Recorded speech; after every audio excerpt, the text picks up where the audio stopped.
বেশ। অথর্ব? ও বাবা, ঋক, সাং, যদু, অথর্ব, এ তো 4টে বেদের নাম, তাই তো? তুমি কোথায় থাকো? সামাশ্রী। সাংস্কৃতে থাকো? সাংস্কৃ কোথায়?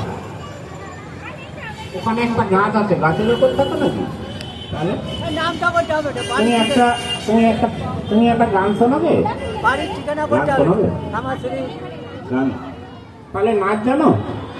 তাহলে কবিতা, কি কবিতা জানো? একটা শোনাবে? শোনো কবিতা।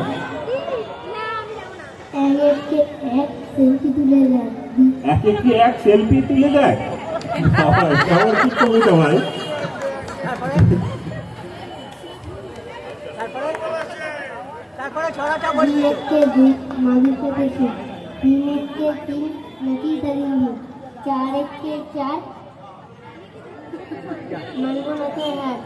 আচ্ছা আচ্ছা, হয়েছে হয়েছে, তোমার নাম বলো। অদৃশ।